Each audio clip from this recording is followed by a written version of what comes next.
Ave Maria, paix et joie à vous tous. Bonsoir à chacun de vous et que la paix de Dieu soit en vous. Frères et sœurs, nous avons commencé ce cheminement depuis le début de l'année, la lecture de la parole de Dieu, et nous allons faire le chemin avec le Seigneur, sa parole, et tout au long de cette année. Et nous voulons déjà dire merci au Seigneur pour ces inspirations fortes qu'il donne à chacun de nous. Alors frères et sœurs, c'est le moment de profiter pour lire la parole de Dieu. Alors 16 février, nous voulons parler de l'infidélité qui mène Israël à Babylone. C'est-à-dire quand on devient infidèle au Seigneur, il y a la déportation. Les conséquences sont là. Le roi Sédécias, fils et quatrième successeur du roi Josias, eut un règne tragique. Il resta sourd aux supplications et menaces du Seigneur transmises par le prophète Jérémie. Il fut vaincu par Babylone, où il fut déporté, les yeux crevés avec son peuple. Il y mourut. Sa vie montre que l'endurcissement dans le péché entraîne des œuvres de mort. Avec Sédécias disparaît le royaume de Juda. Vous voyez donc jusqu'où le péché peut amener. Le péché peut détruire toute une famille. Le péché peut détruire toute une famille. Alors écoutons la parole de Dieu. Sédécias avait 21 ans lorsqu'il devint roi. Il régna 11 ans à Jérusalem. Il fit ce qui déplaît au Seigneur son Dieu et ne s'humilia pas devant le prophète Jérémie qui lui parlait de la part du Seigneur.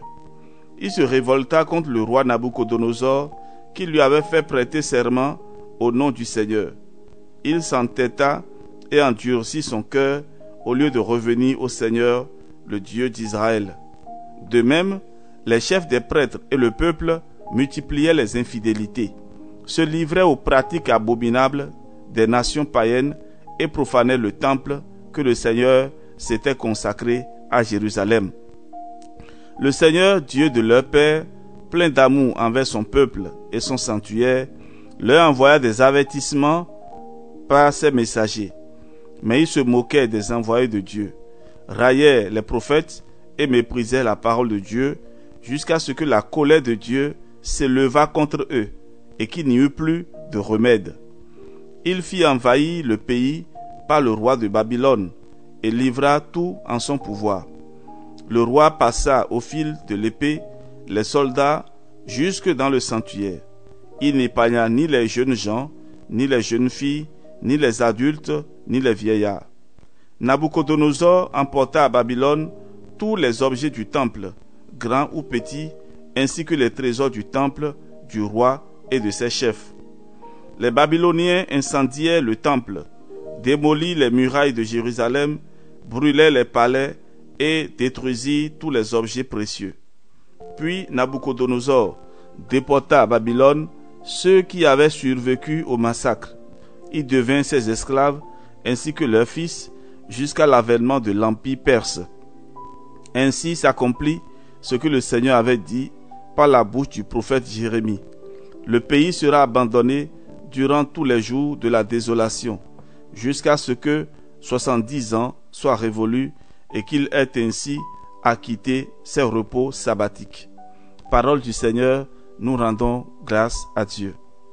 Frères et sœurs, il est important que chacun de nous puisse se comporter digne de la lumière que nous avons reçue comme en tant que chrétiens. Et vous devez savoir que les péchés que nous commettons ont une influence négative sur les autres. Nous formons un corps, et ce corps mystique bénéficie de la présence de Jésus au milieu de nous. Mais lorsque nous affectons ce corps par le péché, sachons que nous sommes en train de détruire le corps mystique du Christ. Nous allons faire cette prière. Que ta parole, Seigneur, soit la lampe de mes pas. Fais-moi vivre dans la vérité et je viendrai à ta lumière. Et je demande la bénédiction pour tous tes enfants, tous ceux qui sont malades, tous ceux et celles qui traversent des moments difficiles, tous ceux qui ont entrepris un cheminement sérieux avec le Seigneur et qui rencontrent des difficultés dans leur vie. Que la bénédiction de Dieu Tout-Puissant descende et demeure sur vous, au nom du Père et du Fils et du Saint-Esprit. Amen. Dormez bien. À demain.